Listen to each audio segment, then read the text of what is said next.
Are you curious about bodies, pleasure, and possibilities? And what about curious about what others are up to on the planet when it comes to pleasure, sex, and play? Have you considered what pleasure can do for your life, your body, and your bank account? Do you know something magical, delightful, and out of this world orgasmic is not only possible for you, but totally available to you? If you're ready to be the magical, sexual, sexy beast you know you can be, and you just need the tools to get there, you're in the right place. Now, here is the host of The Pleasure Zone, sex, relationship, and intimacy coach and holistic health practitioner, Milica Jelenic. Welcome, my sweet pleasure seekers. For those of you who are brand new to this show, where have you been the last 11 years, my friends? You've been away. You haven't been with me. But if you have been listening to the last over 11 years, thank you for that. And I totally appreciate every single listen that I get on all the different platforms that are available. We have, for the last 11 years, been exploring things together like desire, passion, history, mystery, psychology, of all things sexual, whether we're looking at the spectrum of human sexuality, the way that people, receive pleasure, and also just the way we express it, right? So much. There's so much information that I have managed to tap into for the last 11 years. It kind of blows my mind because honestly, I thought I would have maybe enough content for 8 episodes when I first started. So yay me. Tonight's topic is going to be about 5 things to increase passion and desire. We're going to talk about this from the biological things that go on, how do you get your serotonin and dopamine to kick in? Make sure that you don't have, make sure that you don't get so many serotonin highs that you can't seem to find that anymore and you end up in depression. We're going to look at a bunch of different ways that we can increase pleasure in ways that are sustainable. Yeah, so that's really key. A lot of the work that we're going to be talking about tonight is all work from a very renowned expert in sex, and her name is Esther Perel. Wish I could have her on the show. Esther, if you happen to see this, I would love to have you on the podcast. I think you're brilliant, and in any way that if I am misunderstanding your work, I apologize. But I'm going to give my interpretation of Esther Perel's work, especially the book called Mating in Captivity. If you don't have it, if you haven't read it, it's fantastic. So grab that. And one of the things that I would really like to assist you guys with is getting out of the lull. And one of the reasons for that is, well, for one, okay, I've been in a relationship for 12 years with my partner, husband, lover, all of that. And there can be times where there's lulls. So even, those of us who are in the field of expertise might even find that every once in a while there could be a lull, and we need to use our tools too. So I say this from both experience, but also from the necessity, because I see it in my practice all the time, that there is a necessity to start to find ways to reconnect with your partner, things that aren't going to kill the passion, the desire. So we're going to look at all of that, the drive, mojo, what turns you on. One of the reasons that passion fades I don't know why, if you're watching me on video, I don't know why I'm drawing like squares with my fingers, but anyways, that's my thing for today, kids. So we're going to look at why passion, desire, the spark, the interest in your partner, why that fades in long-term relationships. And a lot of people just kind of take it for granted that it's like, that just happens. And there's a lot of reasons why that is. So eroticism, according to Esther Perel, eroticism is not just a state of mind, and it's not just a physical act. It is something that we have to cultivate on a daily basis. So it needs to be practiced anywhere beyond the bedroom. And we will talk about the importance of being really proactive in cultivating desire and in fulfilling for fantasy. What are for fantasies? Fulfilling fantasies. So many words there. So we will talk about all of that.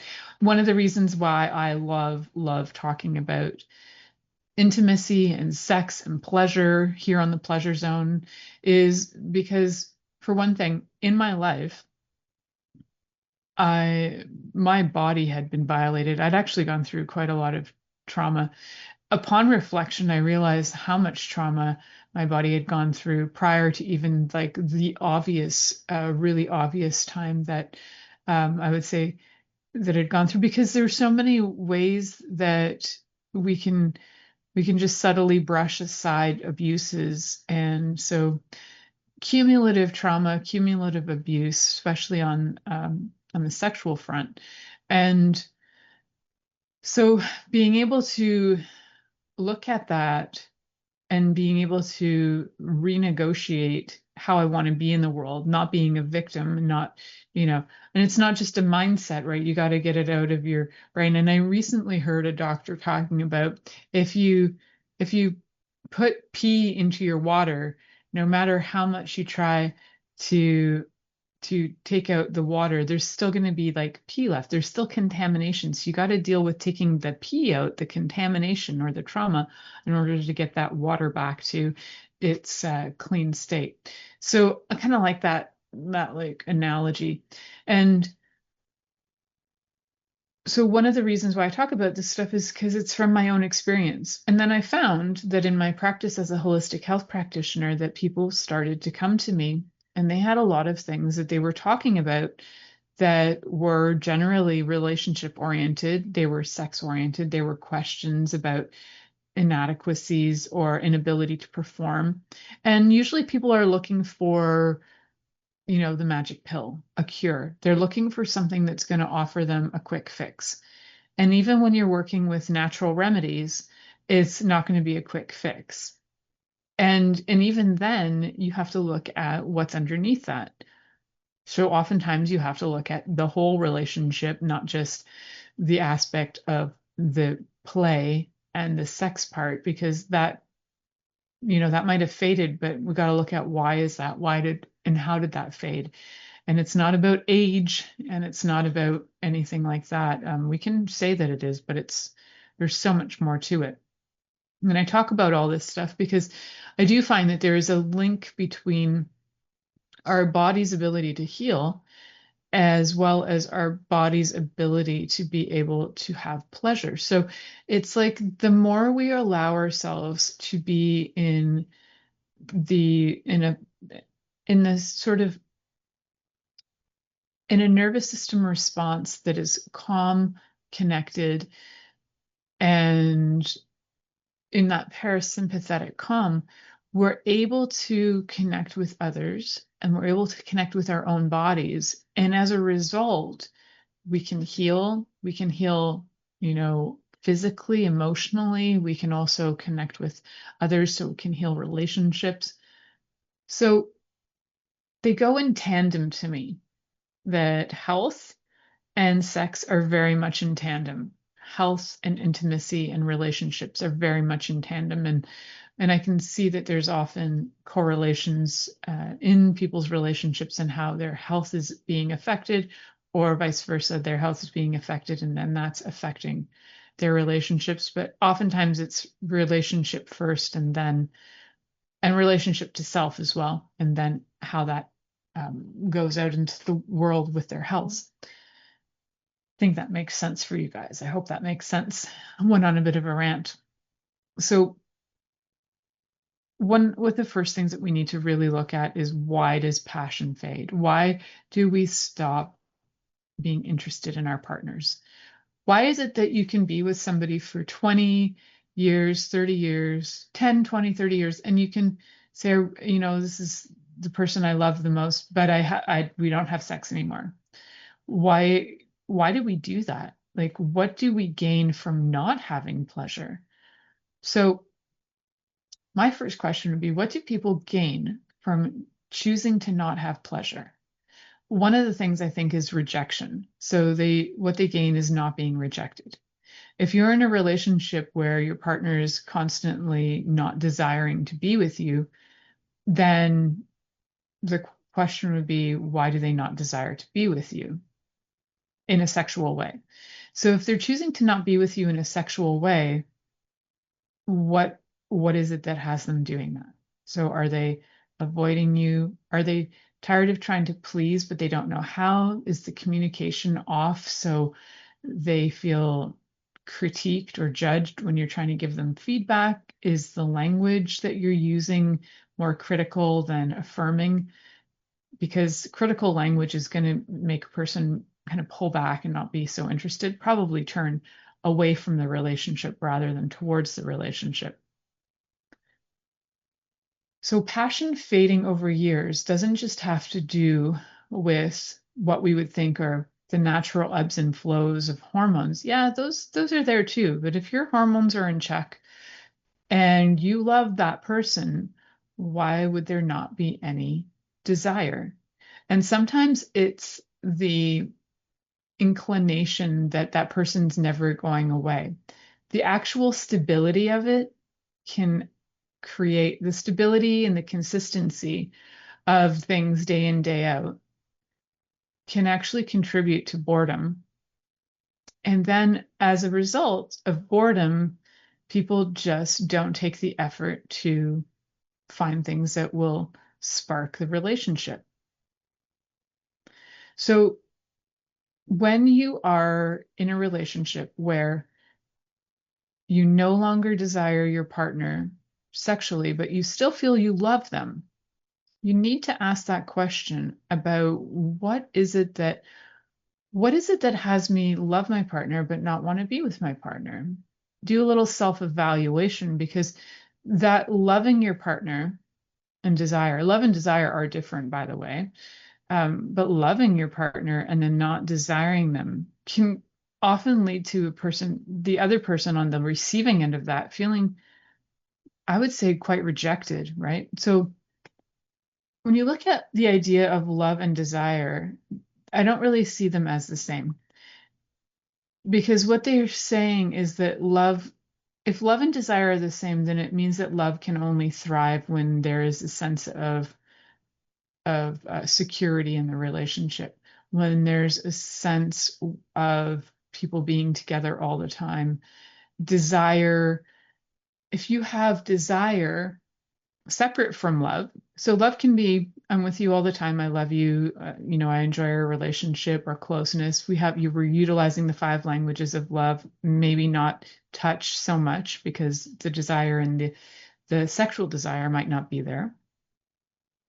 But if we look at adding some spontaneity and mystery to that space of desire, so we're going to add in, so we have, like, you have your average life, everybody's going along, relationships going fine, it's all fine, and you love each other, but you don't desire having sex together. Now is the time to look at, how do we add spontaneity to desire? How do we add creating space? And how do we add a little mystery? So on one of the social media platforms, I write that I am a mystery unto myself, because I find that as being a mystery unto myself, I'm constantly then curious about me and curious about learning more about myself. And when you add mystery in the relationship to your sex part, you're always going to have that curiosity that will lead you into looking at things and trying new things. So consent, communication, curiosity. We talk about those C's all the time. Curiosity is also mystery. And sometimes we need a little bit of space as well. So I always found that when I would go away for work for a weekend or go on, like, um, getaway trips with my BFF, when we would be gone, all of a sudden my husband would be like missing me. And that missing, that space, that absence makes the heart grow fonder. It's not just a saying because people like repeating things over and over again. There's some truth in the absence makes the heart grow fonder. So, and at some point, maybe it can also be absence makes the heart grow really sad too. But then, there's that need for connection to get back there and sense that security again as well. So love and desire, I don't really think of them as the same. I went on a bit of a tangent there, guys. But, you can be in a relationship for a really, really long time with somebody and you feel like you love them and you'll even say to each other, I love you, but there's like zero interest in having sex. So where did you decide that sex had to be boring and sex had to be same old, same old? Where did you lose your curiosity? Because I bet that as a child, you had some curiosity. Curiosity is what would have led you into choosing, different things like sports. It would have had you choose into the career you've got. Curiosity even brought you your partner. Chances are, unless you're in an arranged marriage, an arranged partnership, you actually had some curiosity that brought you to your partner. So where did your curiosity go? Where did your sense of play go? Did you decide that like being a grown-up meant being ultra serious all the time? There is a sense that, being playful and overly playful all the time can be a way of coping with trauma and just trying to cover things up. There is that. I hear you. For those of you saying, but, blah, blah, blah. Yes. And having play in your life is actually incredibly healing. And sometimes being playful is also really healing, especially if being playful is a way that you connect with your partner. If you both do silly little things together, it's a way that you turn inward into each other, towards each other. That helps strengthen a relationship. Holy cow, I went on such a rant that I didn't realize that it was break time. So I'm going to head to break. You're listening to The Pleasure Zone here on Inspired Choices Network, and we will be right back after this commercial. Are you secretly a voyeur, wondering what's going on in other people's sex lives? What if now is the time for a totally different sexual evolution? Are you interested in people who are pioneers of different sexual and pleasurable practices? Lean in now with Milica Jelenic, where she will entice you and your body to know your own pleasure zone. On the Pleasure Zone radio show, with sex, relationship, and intimacy coach, Milica Jelenic, you'll receive tools, inspiration, and a foundation to allow yourself to receive more in your sex life, and quite possibly other areas of your life as well. Listen for The Pleasure Zone with Milica every Monday at 8 p.m. Eastern Time, 7 p.m. Central Time, 6 p.m. Mountain Time, and 5 p.m. Pacific Time on InspiredChoicesNetwork.com.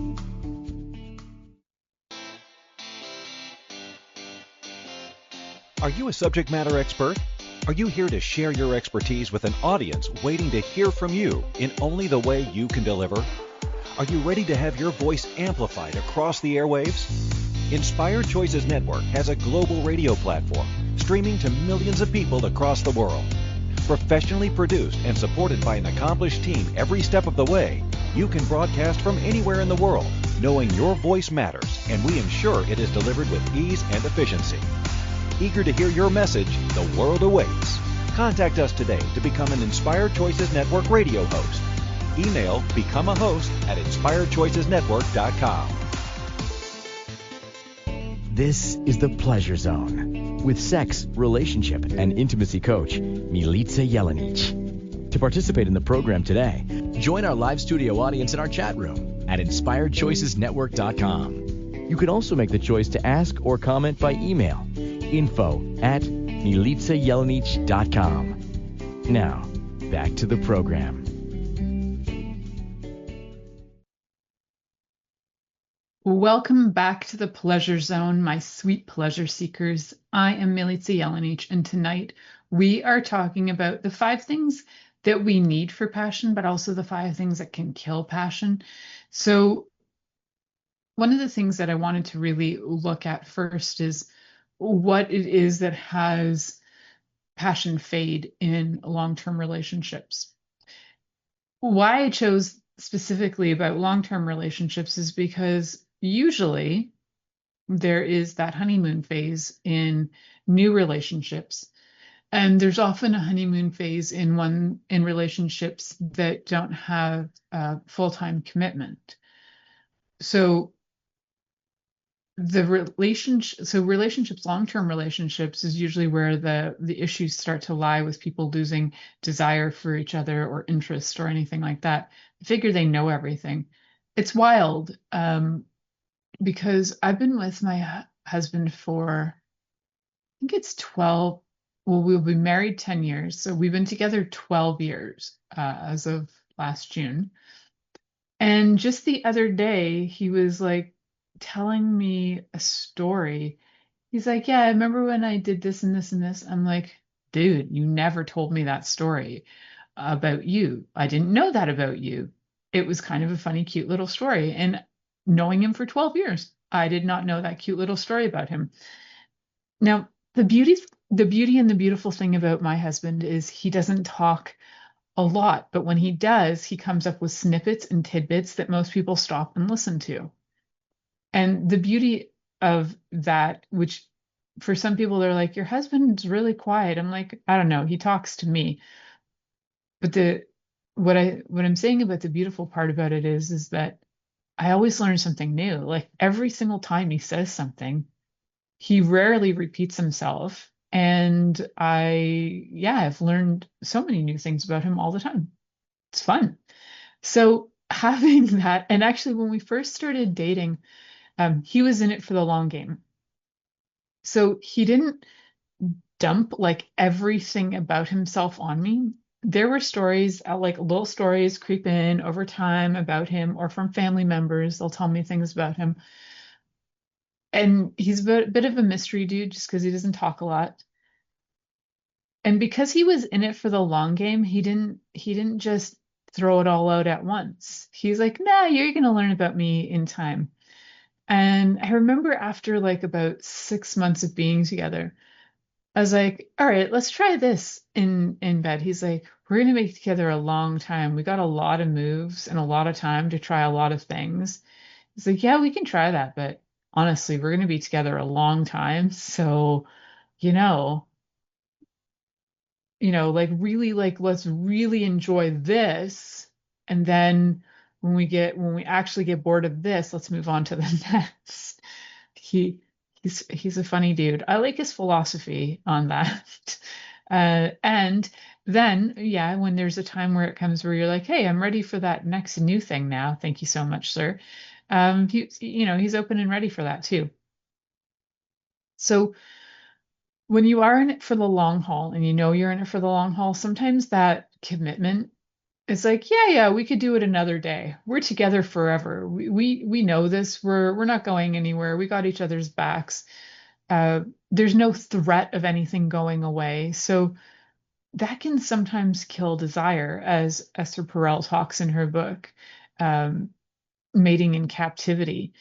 And there's a reason why, that sort of sense of comfort and safety will create that, is because one of the things is we're not in fight or flight. And I talk about that a lot, is like if you have been highly traumatized, you want to get to that safe place where you're not in fight or flight. And you might do just well with not being in fight or flight for a few years or a decade or 12 years. Like being able to actually be calm is sort of shocking. And being calm in a relationship and feeling like somebody fully has your back, they're not going anywhere, we can tackle all of it together, whatever it is, we got this. It Knowing that you can rely on somebody that much can sometimes, as a side effect, take away the emergency energy around sex, or that like push drive to try and like do something because you might only have 10 minutes. Like if you were first dating and you don't know where it's going, you might be like, I got like this one night stand to try and like show my best moves. But my husband didn't go into our first date with that energy. I knew him because he'd been working on on the house that we now have. I had owned it and I hired him. And so when he came in, he was in it for the long haul. His approach was very different. He also talked about things on first dates that are usually considered like no-nos. He was also 48, 49 when we met. And so he was like, you know what? Here, laying it on the line here. This is what I'm in. I asked you out on a date because A, B, C, and D. A, I want to get married. I want kids in my life. I want this and this and this and this. He named it all. And he's like, how do you feel about that? And most people are like, you shouldn't talk about this on the first date. Dude, he was 49. I was 39, 38, 39. At that point, we were like, you know what? You might as well just say it. It's not like we're 20 and we're not sure. Oh, I'm 20. I could have 7 more relationships after you. So I don't know if I want to commit to this. We were both like, yeah, we're choosing this. I'm choosing to be with you. So either we're in it and we need to know what the ground rules are, or we're not in it. It's one or the other. So it was very much commitment right off the bat. So we did have honeymoon, but not in the same way that I'd had it in other relationships where you have that intensity of sex and trying to get as much sex in so many different ways possible in as fast as you can. For some reason, it feels like a race or something, like a competition. I don't know. Do you guys know what I'm talking about? There's that like intense thing that happens. Got to get all the greatest sex in ever just because you never know if you're going to have it again because you don't know where the relationship is going and you don't know how long that person's going to be around for. So that intensity of almost like death or things going away is there. Where when you have commitment, that intensity is not as strong. When you have that commitment, it's like, oh yeah, I can count on that person. They'll be around. We could do sex today. We could do sex tomorrow. We could do sex in 3 weeks from now.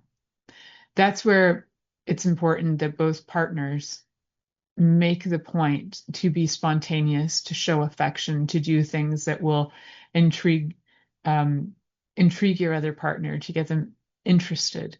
Uh, it's cute because, sometimes also just reminding your partner of how like desirable you are can help them feel more desire for you as well. So, quick, short, cute story is the other day, Ziva had an art show in a town, and so we were just having dinner out, and um, I flirted because this is how I talk to people. I flirted with the owner slash bartender, and next thing you know, our bill comes, and like all the drinks were free, and that would have been like $28 worth of drinks were free. And so when I got home, I told Mike, and Mike was like, yeah, you did, because look at your ass. And I'm like, all right then.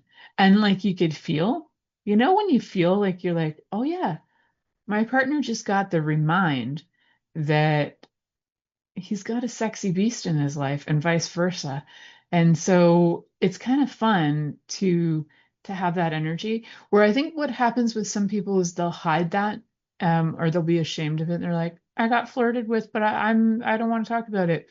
You can use that to build things to like if your partner isn't the jealous kind, like Mike's not a jealous type, I can use that energy and be like, guess what? Dude just gave me drinks. You're with a hot woman.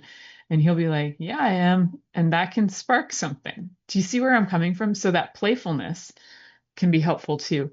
I'm really big on play, and playfulness can come in language. It can come in, those random spanks on the butt that I don't even know if spanks on the butt are even so random for me anymore. It's like anytime I walk by, a hand lands on my ass, which I'm really grateful for. I appreciate that. I would feel kind of like sad if it didn't happen anymore.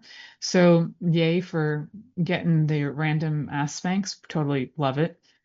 And I think what we really need to do is like take the chance to be playful and take the chance to be spontaneous with our partners. And if your partner is neurodiverse, they might not feel so comfortable with that, but you can also plan to be spontaneous. That's silly. But like Mike is the kind of guy who needs to plan spontaneity. It's the cutest thing. I might give him like 48 hours in advance is a pretty spontaneous act. And I might be like, hey, do you want to go for this, and this in 2 days from now? And he might be like, ooh, 2 days, maybe. So, but if I just randomly like jump in the car with him when he's like off to do something, he gets really stressed because it wasn't in his thoughts, it wasn't in his plan. And then I've just interfered the energy. And so his that kind of spontaneity is like hard on him. So you need to know your partner too. What kind of spontaneity can they handle? Not everybody can handle high level spontaneity. It can give you dopamine hits and like serotonin hits. But if you're doing it all the time and you're just seeking that hit of, yeah, let's go, let's do this, let's, then even things like overspending and going on trips spontaneously because you just, oh, I feel like it, and then the money goes, but you got your serotonin and dopamine hit. So you keep doing it because it's part of the addiction to pleasure. So there's a level of where you want to get that dopamine hit with spontaneity, and that, serotonin and dopamine with spontaneity, but you don't want to become dependent on it. So having the stability is helpful, and having the random spontaneity is super helpful for bringing in more pleasure. And that spontaneity doesn't have to be about sex. It can be any spontaneous act can lead to the potential for sex because it kind of puts a break in the energy of what was going on. It puts a break in the dullness. So we're going to head to our next commercial break. You're listening to The Pleasure Zone here on Inspired Choices Network. And I'm your host, Milica Jelenic, and we'll be right back. Are you secretly a voyeur, wondering what's going on in other people's sex lives? What if now is the time for a totally different sexual evolution? Are you interested in people who are pioneers of different sexual and pleasurable practices? Lean in now with Milica Jelenic, where she will entice you and your body to know your own pleasure zone. On the Pleasure Zone radio show, with sex, relationship, and intimacy coach, Milica Jelenic, you'll receive tools, inspiration, and a foundation to allow yourself to receive more in your sex life, and quite possibly other areas of your life as well. Listen for the Pleasure Zone with Milica every Monday at 8 p.m. Eastern Time, 7 p.m. Central Time, 6 p.m. Mountain Time, and 5 p.m. Pacific Time on InspiredChoicesNetwork.com.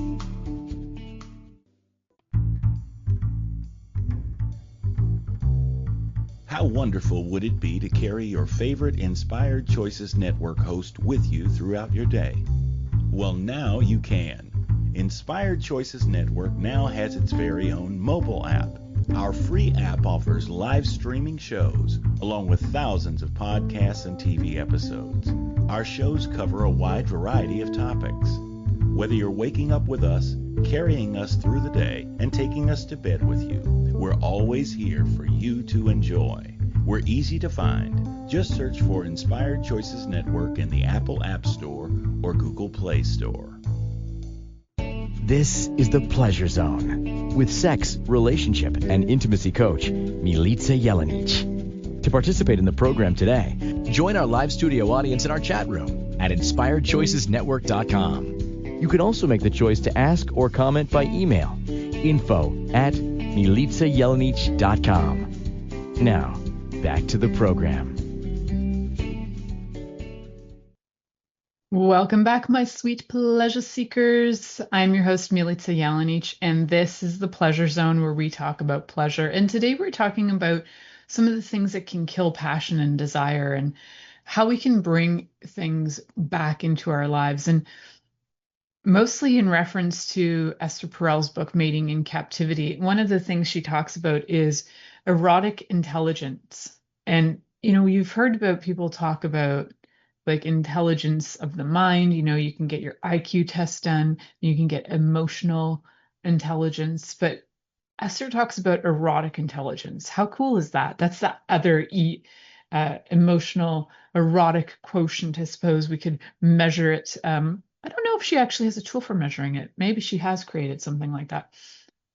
So erotic intelligence. Erotic intelligence, and I'm going to give you a little like explanation from the way that, like a summary of erotic intelligence, because I think it's such a cool way to think about it. And it's also it's pretty much what I talk about on this show, but I hadn't really coined the term or used that term. So she refers to eroticism as an inner state and eroticism as an intelligence fueled by imagination, curiosity, mystery, and with a significant portion taking place between our ears rather than just between our legs. So when I talk about communication, when I talk about curiosity and consent, that's all between our ears. That's all like the way that we perceive what we're being told, the way that we can imagine things, the way that we can communicate, all of that, much more between the ears than between the legs. And so the more we can tap into our erotic intelligence,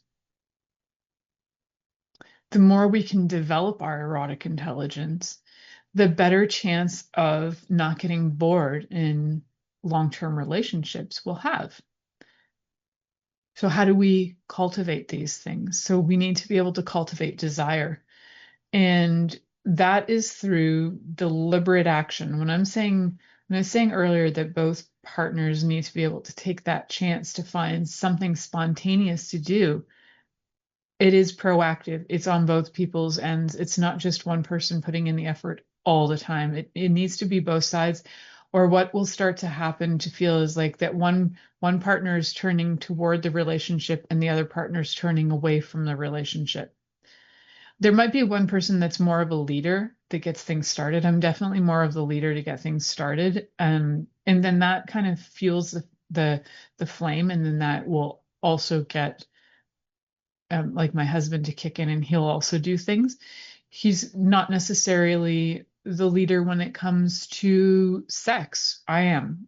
And that's probably why I have the show and he doesn't.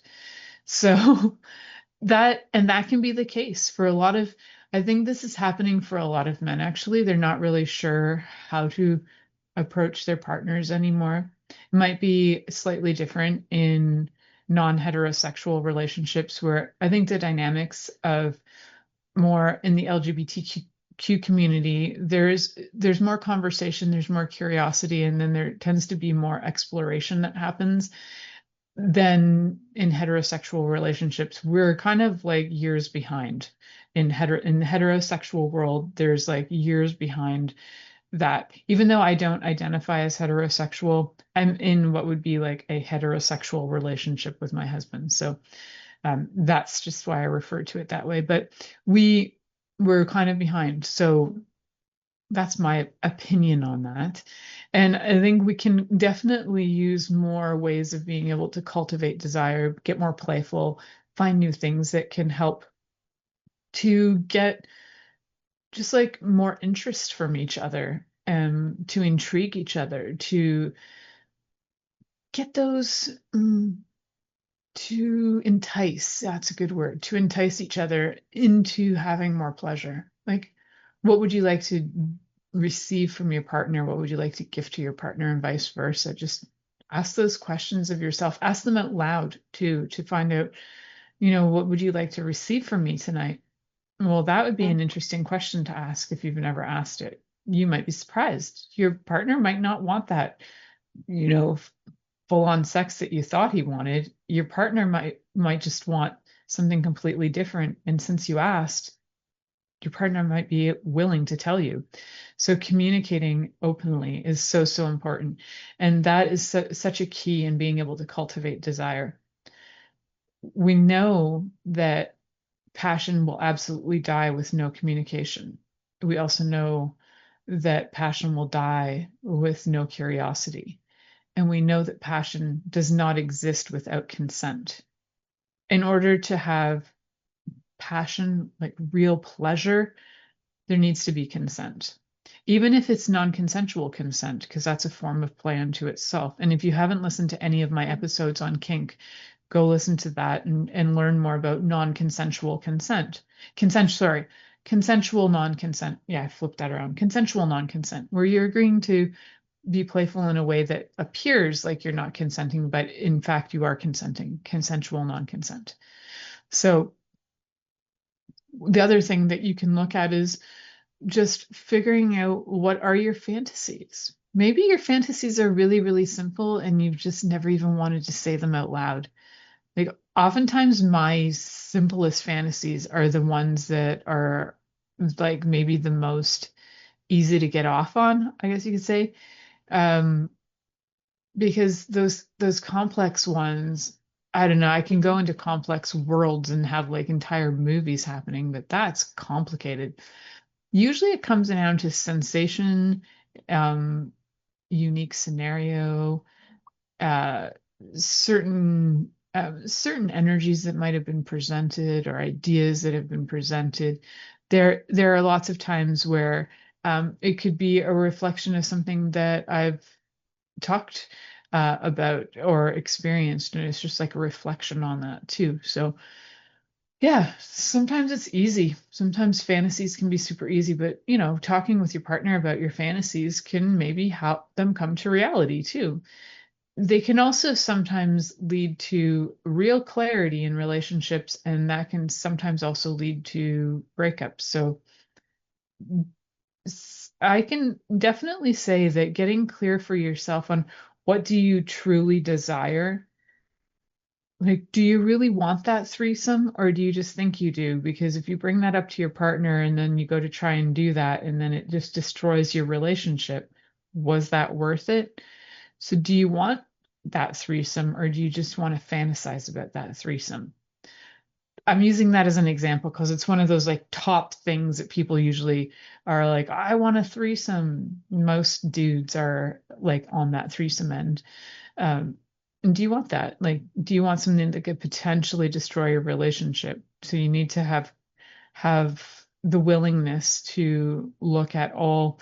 If your partner doesn't want that, and for you, you have to have that, or it's, you'll never be able to be in the relationship. Well, then if it's non-negotiable for either of you and you're both on opposite ends of the spectrum, it won't work. That can kill a relationship too.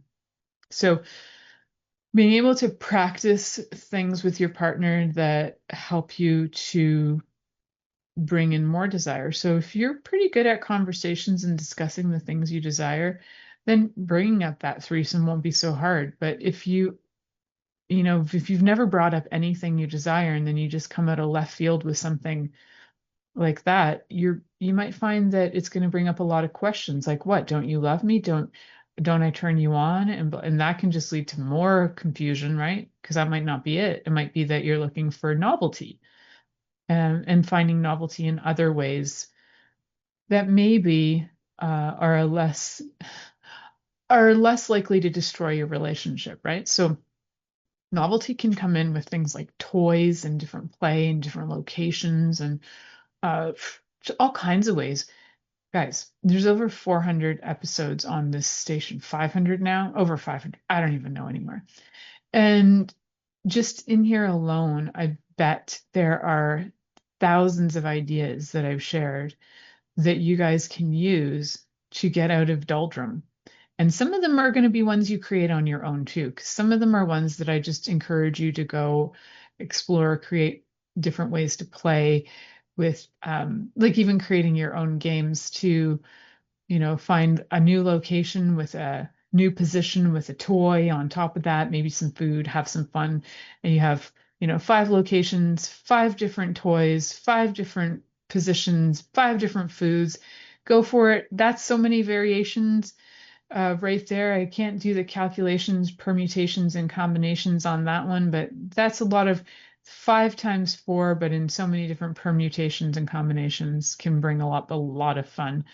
And that isn't a lot of ideas to come up with. So you can see how that can open things up. And it can also bring spontaneity because you're just pulling out of a hat. Let's try this. Whatever's in that hat is a yes. So let's play with that. If you're not really sure what I'm talking about, how to even do that, you can feel free to connect with me through my website, milicajelenic.com. Happy to chat with you. Send me an email.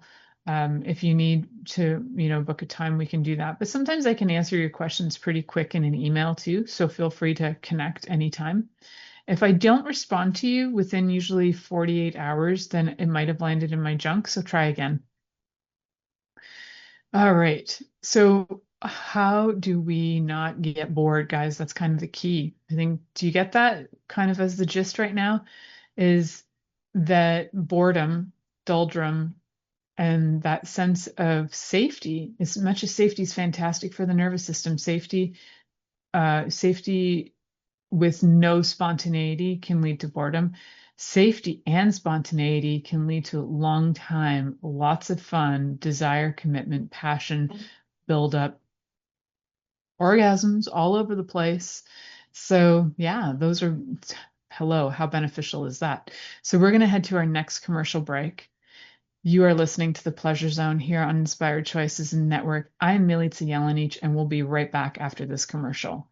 Are you secretly a voyeur, wondering what's going on in other people's sex lives? What if now is the time for a totally different sexual evolution? Are you interested in people who are pioneers of different sexual and pleasurable practices? Lean in now with Milica Jelenic, where she will entice you and your body to know your own pleasure zone. On the Pleasure Zone radio show, with sex, relationship, and intimacy coach, Milica Jelenic, you'll receive tools, inspiration, and a foundation to allow yourself to receive more in your sex life, and quite possibly other areas of your life as well. Listen for The Pleasure Zone with Milica every Monday at 8 p.m. Eastern Time, 7 p.m. Central Time, 6 p.m. Mountain Time, and 5 p.m. Pacific Time on InspiredChoicesNetwork.com. This is The Pleasure Zone with sex, relationship, and intimacy coach, Milica Jelenic. To participate in the program today, join our live studio audience in our chat room at InspiredChoicesNetwork.com. You can also make the choice to ask or comment by email, info@MilicaJelenic.com. Now, back to the program. Welcome back, my sweet pleasure seekers. If you have been enjoying this show, The Pleasure Zone here on Inspired Choices Network with me, your host, Milica Jelenic, if you've been enjoying it, can you just head over to iTunes and search up The Pleasure Zone? Give it a great big 5-star review. I'd so appreciate that. Also, on any platform where you can like, comment, and share, please do so. It really helps to motivate me to keep going and creating these episodes for you guys. If you do have I have over 730 episodes. Wow. If you do have any topics that you would like me to talk about, or if you happen to be somebody who works in the field of sex and intimacy and would like to be on the show, please do connect. Yeah. So one of the things I want to give you guys a real quick recap, right? So recap on here is one of the things that we don't want to do. Just want to avoid replacing, we want to avoid routine. You don't want, some routine is great, but routine all the time can be a passion killer. So don't let your routine replace curiosity, because curiosity can open doors, and that can bring back the desire, the interest from your partner, entice them to want to play with you, to try things out. Also, don't suppress your fantasies. If you have fantasies that you know that your partner will never be interested in, just utilize them for your own self-play, but you can also bring that energy forward and bring that to get your body to wake up, and then maybe desire to do other things with your partner. Some fantasies you might want to play out totally. Maybe you want to do costume play.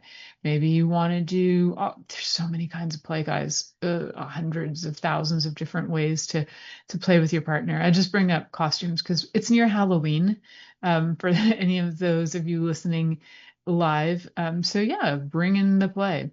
And you want to make sure that you have play, playful conversations.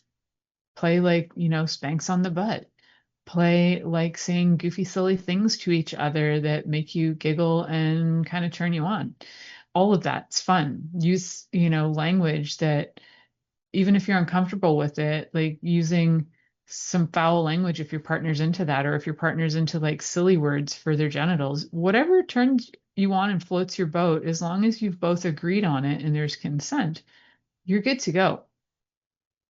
You also want to make sure that you prioritize connection over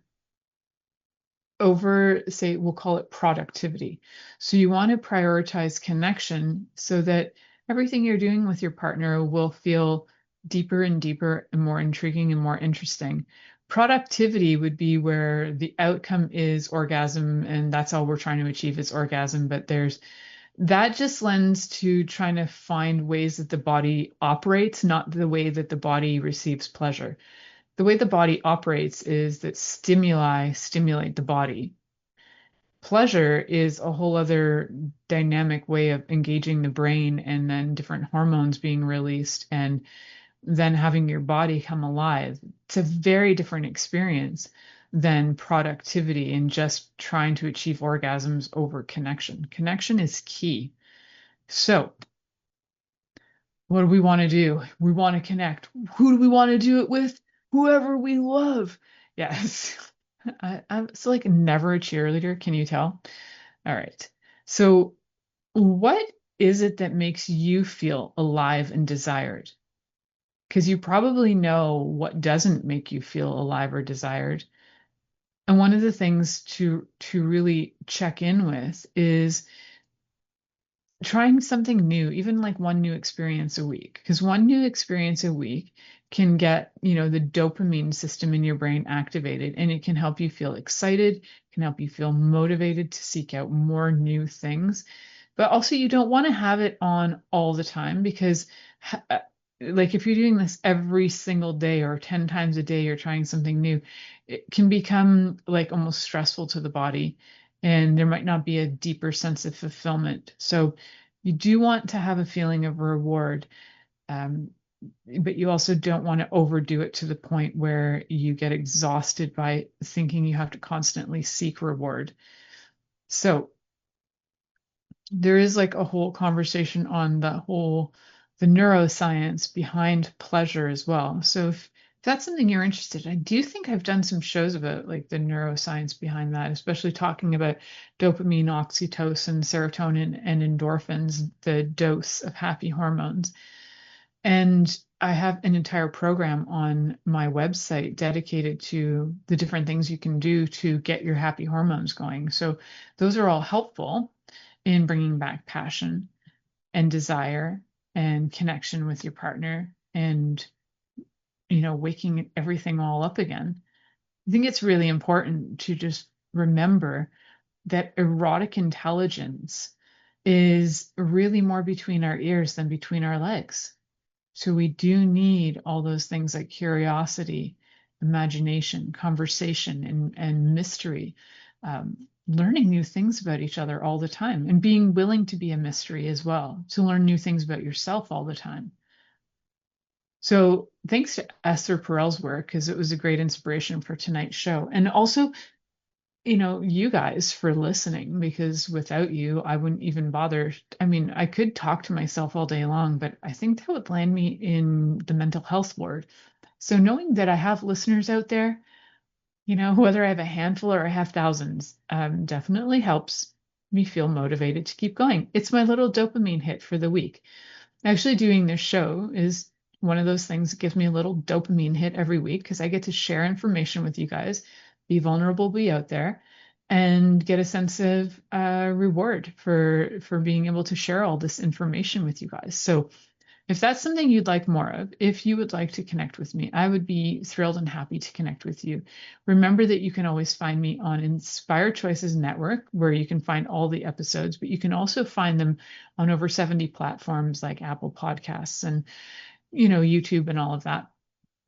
But you can connect with me through my website, milicajelenic.com. I have a lot of different things coming up and going on, including, half-day workshops, weekend workshops, and you can always work with me from a distance via Zoom. So lots of different ways to connect and work with me, and I'd happy to work with you on any of the topics that I talk about on this show. So please do connect. Thank you for choosing to listen to The Pleasure Zone with sex, relationship, and intimacy coach Milica Jelenic. We'll return next Monday at 8 p.m. Eastern Time, 7 p.m. Central, 6 p.m. Mountain Time, and 5 p.m. Pacific on InspiredChoicesNetwork.com. We hope you'll join us. Until then, have the best week of your life by choosing to be turned on and tuned in to your body.